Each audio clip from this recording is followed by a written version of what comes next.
안녕하십니까. 직업상담 심리학개론 이론 강의 들어갑니다. 이번 시간에는 실력 따지기에 있는 내용부터 보도록 하겠습니다. 우리는 이제까지 생애 진로 사정이라든지 그 다음에 마지막 부분에 상담의 구조와 이런 내용에 대해서 이야기를 했었고요.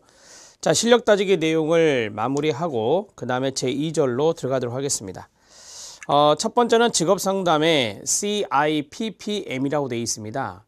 우리가 이제 CIPPM은 하나의 영어 이니셜이라고 보시면 되겠는데, 첫 번째가 컨텍스트. 이게 이제 그 밑에 보시면 나오지만 배경 또는 상황이라고 하는데, 되게 우리가 배경으로 많이 번역하기도 해요. 프로그램의 배경이라고 보시면 되고요. 그 다음에 두 번째가 인풋. 인풋은 아시죠? 투입입니다. 투입. 그 다음에 프로세스가 있습니다. 과정이 되겠죠. 그 다음에 프로덕트가 있습니다. 프로덕트는 우리가 보통 생산이라고 하기도 하고요. 자, 이 모델이란 말이 있는데, 그러니까 CIPPM의 이 마지막은 모델이라고 하는 거예요. 그래서 일종의 프로그램에서 평가를 할 때, 프로그램을 평가를 할 때 내적 효과성을 평가하는 대목들이다 라고 보시면 돼요. 좀 구체적으로 말씀드리면 첫 번째가 프로그램의 배경이고, 그 다음에 프로그램의 인풋, 투입이고, 그 다음에 프로그램의 과정이고, 그 다음에 프로그램의 프로덕트, 즉 그렇습니다. 생산. 이 생산이라는 단어가 조금 애매모호한데 우리가 프로덕트라고 하는 단어를 산출이라고 해석하기도 해요. 그래서 산출로 보셔도 된다. 자, 그러면 밑에를 보시면 CIPPM 해가지고 나오죠. 배경 또는 상황, 투입, 과정, 생산 또는 산출이라고도 한다겠어요.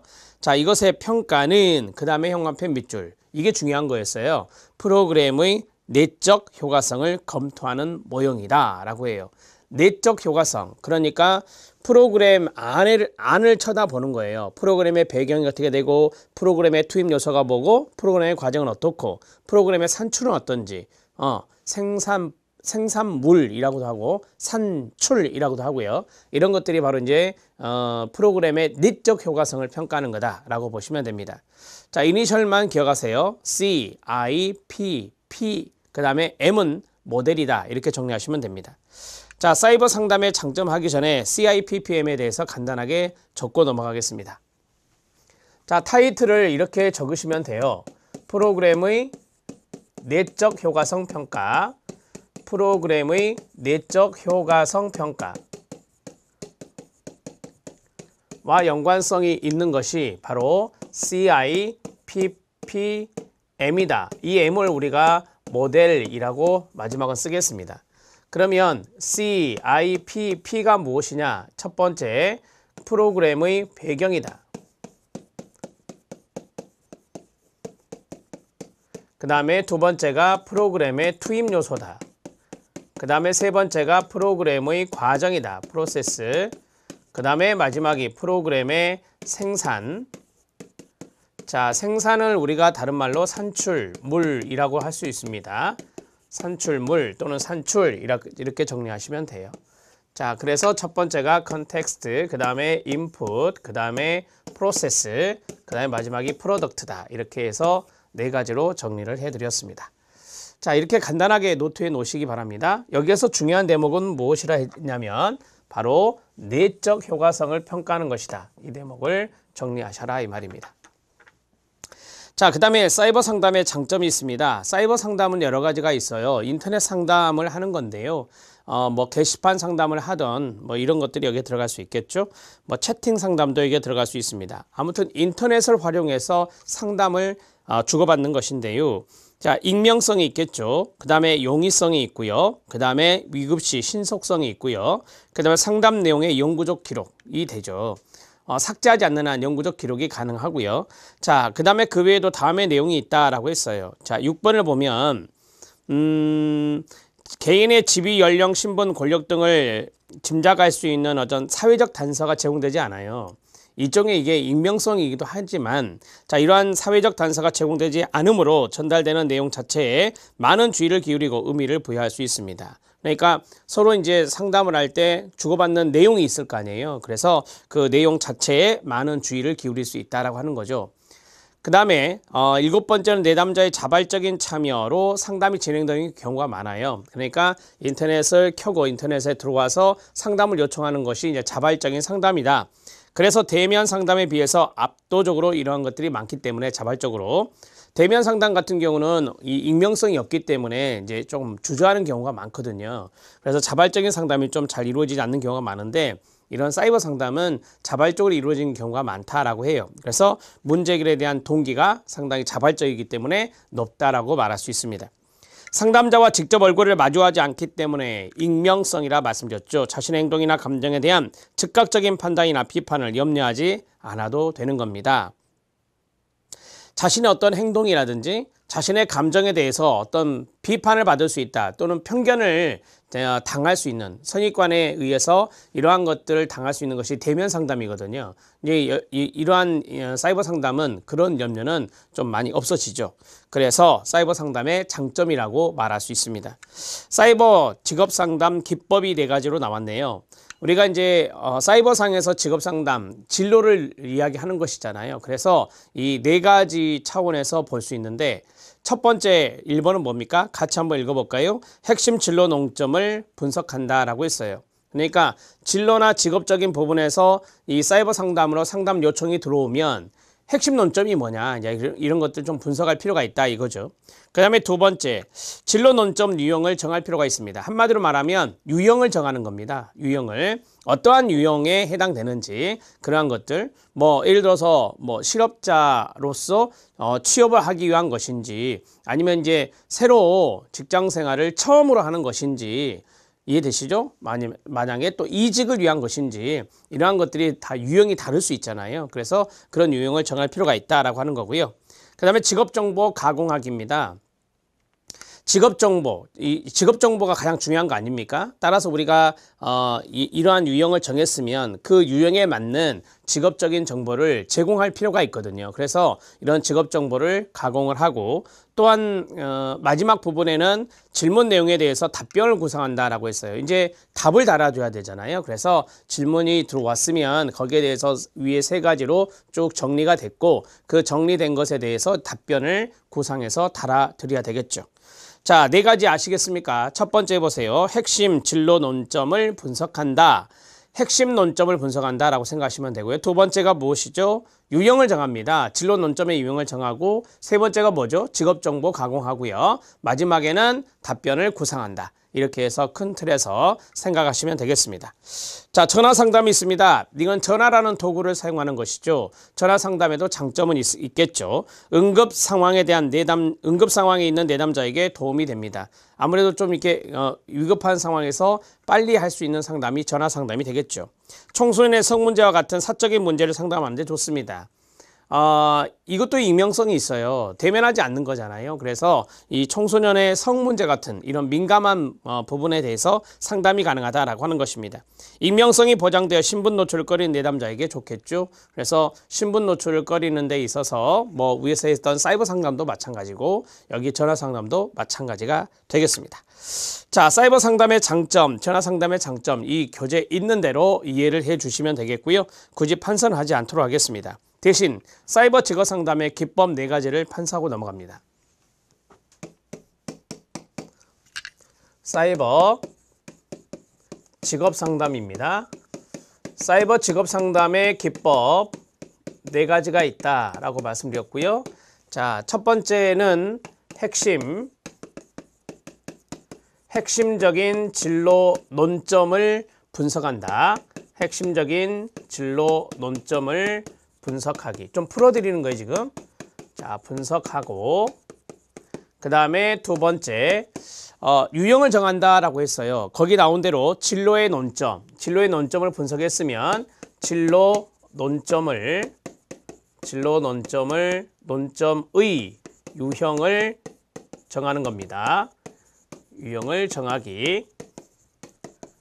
자, 그 다음에 3번째, 유형까지 나왔으면 직업 정보가 들어가야 되겠죠. 그래서 직업 정보를 가공하기.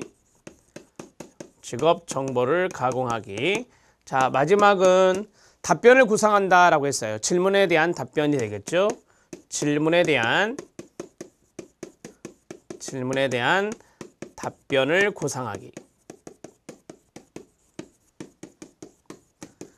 자, 이렇게 네 가지로 정리해 드렸는데, 자, 여기에서는 핵심, 논점, 분석이 중요하고요.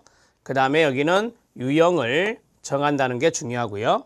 그 다음에 직업정보, 가공이고요. 그 다음에 질문에 대한 답변, 구상이 마지막 부분이 되겠습니다.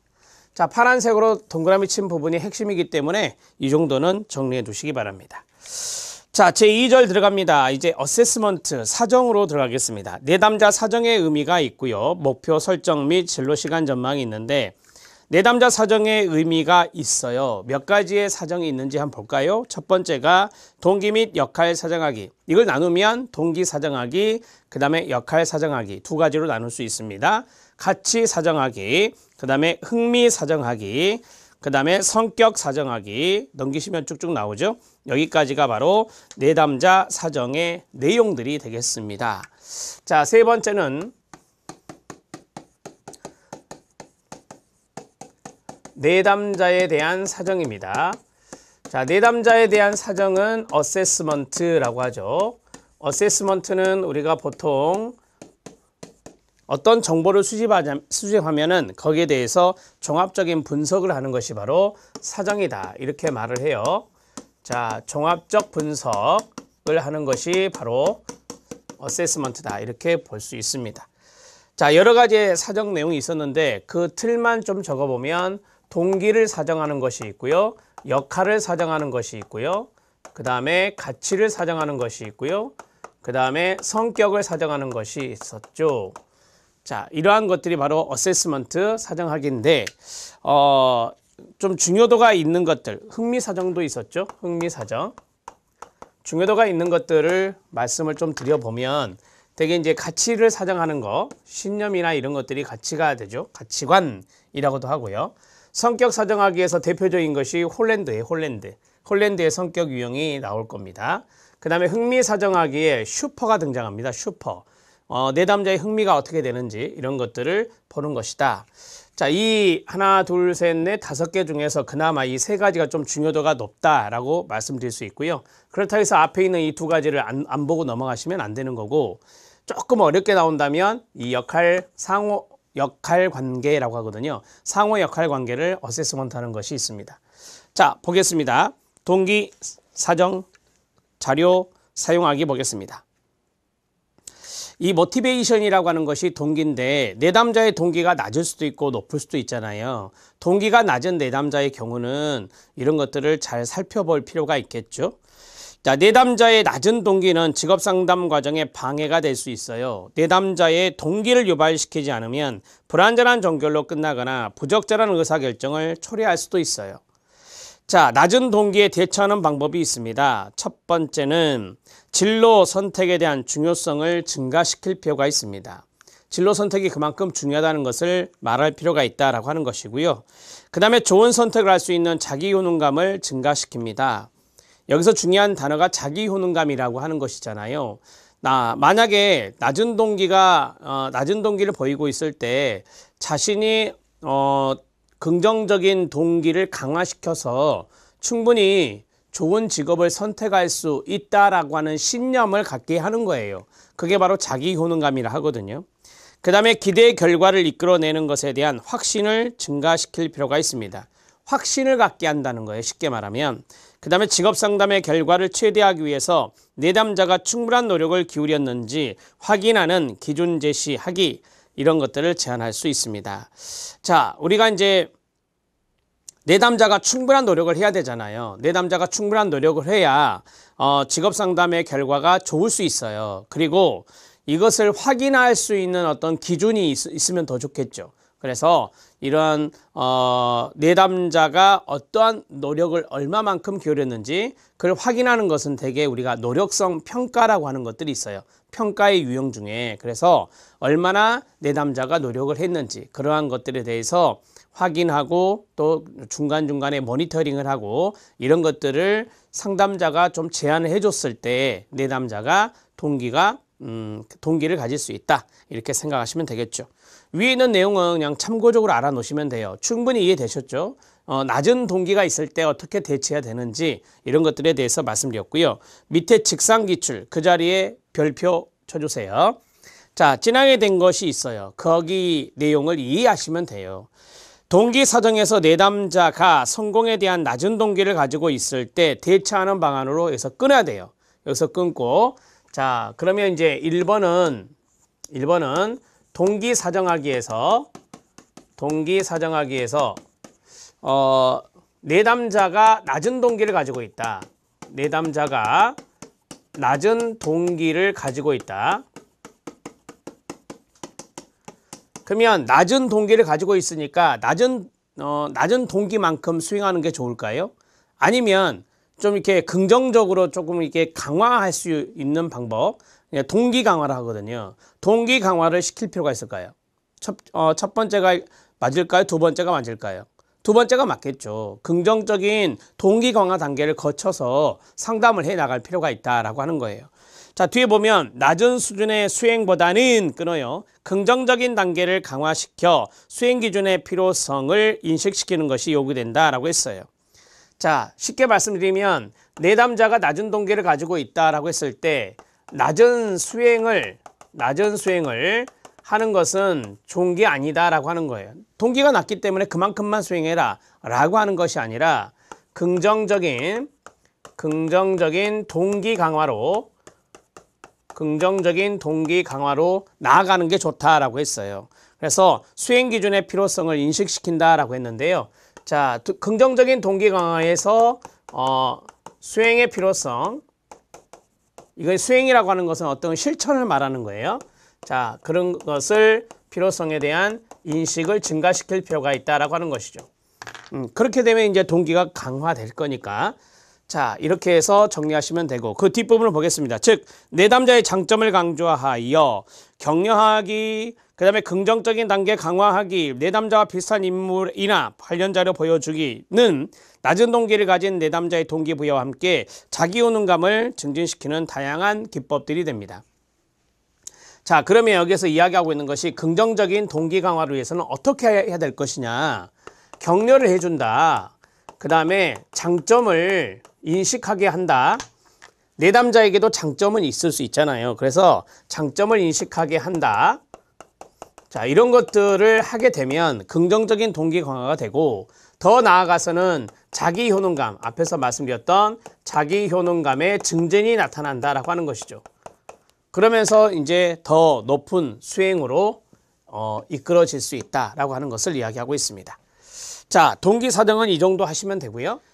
자, 동그라미 2번 보겠습니다. 역할 내 일치성 사정하기가 있습니다. 지금 여기 이제 역할로 넘어왔는데요. 자, 2번.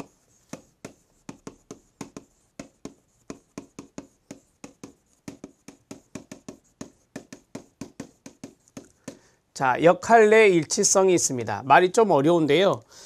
이것을 좀 쉽게 말씀을 드리면 이거예요. 김안무개가 지금 A라는 직업을 갖고 일을 하고 있습니다. 이런 직무를 하고 있는데 거기에 대해서 어느 정도의 일치성, 그 역할에 대한 만족이랄까요? 그것을 가지고 있느냐라고 하는 것입니다.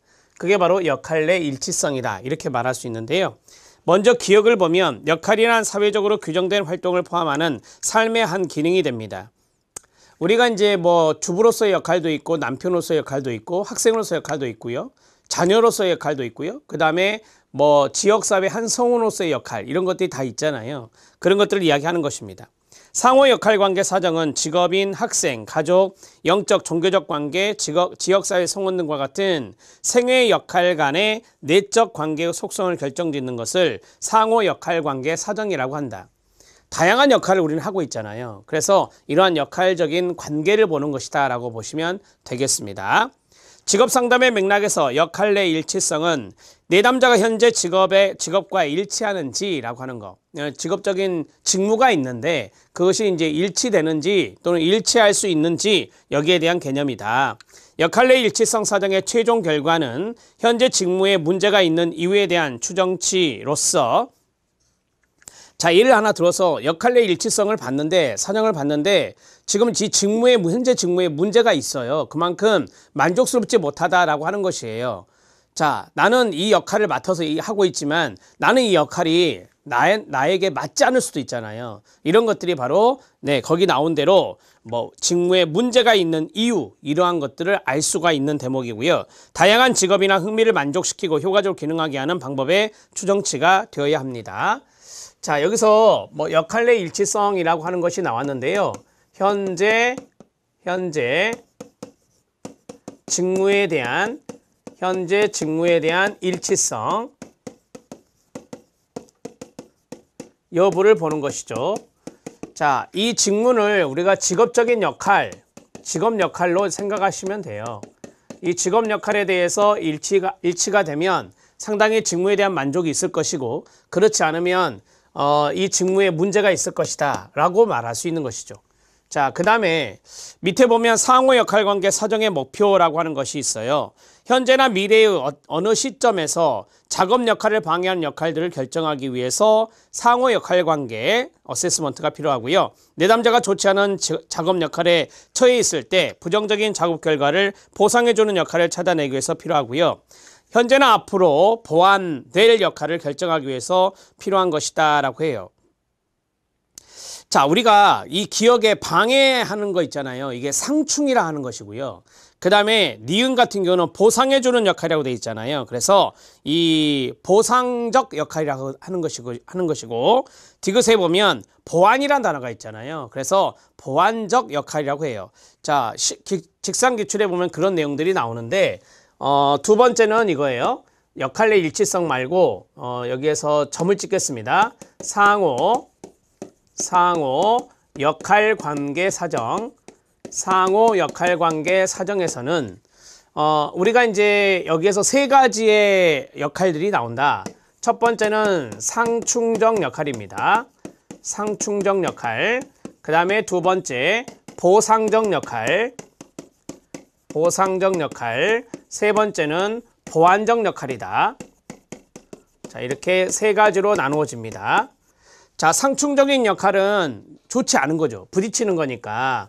자, 이거는 방해 요소가 되는 거예요. 방해 요소가 되는 거고. 자, 이것은 어떤 부정적인 것이 있으면 그거를 뭐 해주죠? 완충해주면서 보상, give and take이라 하잖아요. 그래서 말 그대로 보상해주는 것이고, 그 다음에 이것은 보완 또는 보충해주는 겁니다. 보완 또는 보충해주는 것이 바로 마지막 역할이다. 이렇게 정리하시면 돼요. 자, 직상 기출을 보면 좀 더 구체적으로 써져 있거든요. 첫 번째 보면 상호 역할관계 사정 방법이 있어요. 1, 2, 3, 4 네 가지가 있거든요. 그 네 가지의 쭉 이야기의 흐름은 상충적인 역할이냐 또는 보상적인 역할이냐 또는 보완적인 역할이냐, 그 내용들을 이야기하고 있는 것입니다. 자, 첫 번째 상호 역할관계 사정 방법의 첫 번째는 질문을 통해 사정하기라고 되어 있어요. 질문에 동그라미 치시고요. 상호 역할작용은 내담자에게 다음에 질문함으로써 간단히 사정할 수 있습니다. 내담자가 개입하고 있는 생애 역할들을 쭉 나열해 봅니다. 그리고 개개 역할에 소요되는 시간의 양을 추정해 봅니다.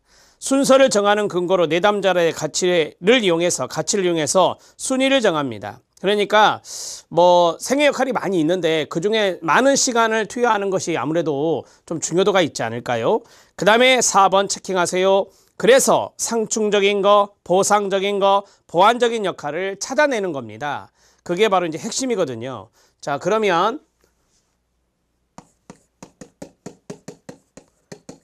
상호 역할관계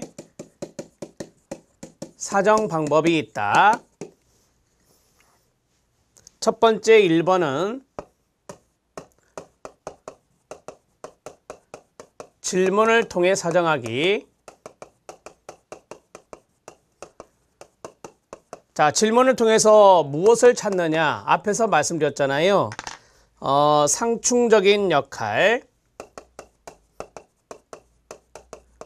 보상적인 역할, 보완적인 역할 찾아내는 겁니다. 보완적인 역할 찾기. 이렇게 보시면 되고, 두 번째, 동그라미로 역할 관계를 그려보는 겁니다. 우리가 이제 삶에서 역할들이 앞에서 많이 있다 그랬어요. 직업인, 학생, 친환관계, 여가, 종교, 지방관리 등 여러 가지 역할들이 있는데 이거를 대표하는 원을 그려요. 원이 몇 가지가 그려지겠죠? 자, 그리고 명칭을 적어요. 그리고 원이 그려진 후에 내담자에게 역할들 간의 관계를 연결해서 표시하게 합니다. 연결이 될 수 있어요. 우리가 이제 학생이다라고 하잖아요. 학생이라는 역할을 하고 있는데 그 학생이라는 역할에서 주경야독을 한다. 그러면 주경야독에서 직업인을 하고 그 다음에 저녁에는 학생이 되는 거잖아요. 그래서 이 두 가지를 연결할 수가 있어요. 그래서 이런 그림을 그리게 합니다. 원, 동그라미로 역할 관계를 그리는 건데, 자, 그러면 여기에서 상충적인 역할들이 있고, 그 다음에 보상적인 역할들이 있고, 그 다음에 보완적인 역할들이 있을 거예요. 이런 것이 있을 수 있죠. 예를 들어서 보완적이라고 하는 것은 어떠한 역할을 하는데 거기에 대해서 어떤 서브 역할을 해줄 수 있는 것들이 있다. 그런 서브 역할이 가능하면 바로 이제 보완적인 역할이 된다라고 보시면 되는 거예요. 자, 예를 들어서 대학원 학생이다. 대학원 학생인데 대학원생이죠. 그러면 대학원생으로서의 역할을 할 거 아니에요.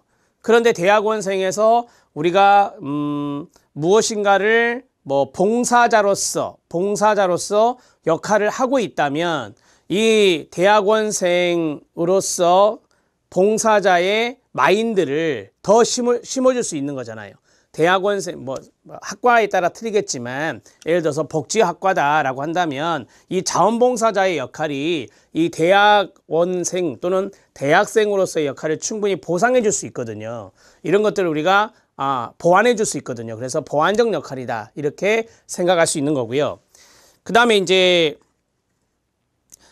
앞에서 말씀드렸지만, 좋지 않은 역할을 할 수 있어요. 좋지 않은 역할. 그러니까 좋지 않은 역할이란 건 뭐냐면, 내가 충분히 이 역할에 대해서 만족스러움을 느끼지 못한다 라고 하는 거죠.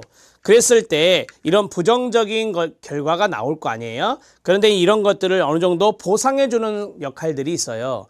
내가 이것은 좀 맞지 않지만 내가 이 다른 것을 해서 이 부정적인 좀 불만족을 어느 정도는 좀 보상하는 거죠. 그래서 보상하는 것은 어느 정도 이제 give and take의 개념으로 하나는 주고 하나는 받는 개념이 바로 보상 관계라고 하거든요.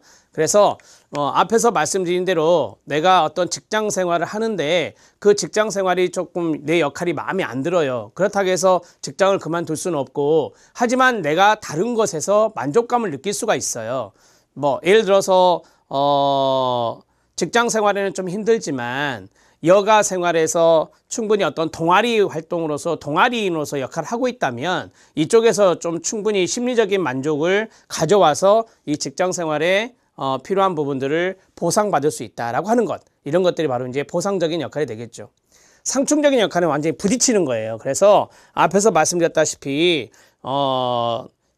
작업 역할, 이런 것에 대해서 이제 완전히 방해하는 요소들이 있어요. 그런 것들이 상충적인 역할이 되는 것이고요.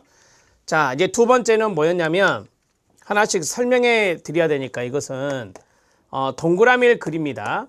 동그라미 원입니다. 원. 자, 원을 그려서 역할관계 그리기라고 해요. 동그라미로 역할관계 그리기. 그대로 이해하시면 되고요. 이것도 마찬가지 위에서 말씀드렸던 상충, 보상, 보완적 역할, 여기에 대해서 알아보는 것입니다. 자, 세 번째는 생애 계획 연습으로 전환시키기입니다. 자, 원을 그렸잖아요. 그러면 성인들이 가정해왔던 역할들의 내적 관계를 조사해 보도록 도와주는 대 목표가 있고, 이를 통해서 생애 계획 연습으로 전환시킬 수 있다라고 했어요. 세 번째,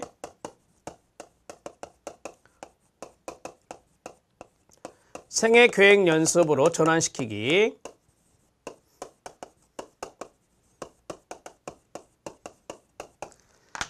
자, 우리가 이제 생애적인 역할이 쭉 있는데 자기가 미래에 하고 싶은 역할도 있을 거 아니에요. 이제 그런 것도 이제 그릴 수 있어요. 그래서 그려서 거기에 대한 역할을 앞으로 어떻게 준비해 갈 거냐, 그러한 것들을 이제 계획 연습이라고 하는 거예요. 자, 거기 보면 생애 역할의 목록을 작성합니다. 직업인, 학생, 역할 등. 그리고 자신의 미래의 삶을 생각해 보는 거예요. 그래서 여기 전환이라고 하는 것은 지금 현재에 있는 것들을 그렸지만 여기에서 미래에 하고 싶은 것들도 있을 건데 자신의 미래의 삶을 생각해 보는 것이죠. 자신의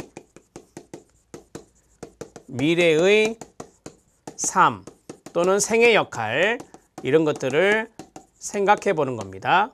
삶을 생각하기. 이렇게 정리하시면 돼요.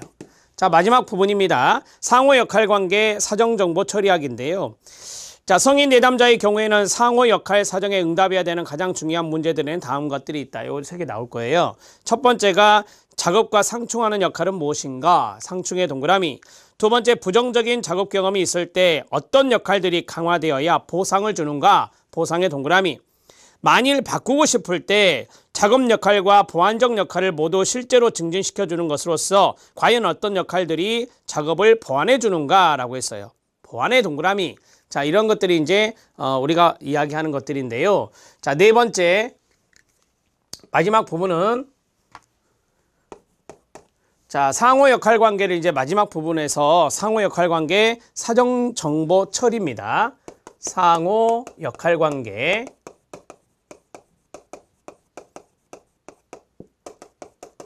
사정 정보 처리와 연관성이 있는데 여기서도 마찬가지예요. 상충적인 거, 그 다음에 보상적인 거, 그 다음에 보완적인 거. 자, 이 마지막 부분에서는 이제 중요한 질문들이 나왔었어요. 응답을 해야 되는 질문들. 그래서 상충적인 것은 어떻게 해결할 것인가? 보상적인 것은 어떤 것들이 있을까? 그 다음에 보완적인 역할들에는 어떤 것이 있을까라고 하는 것들을 생각해 보는 것이죠.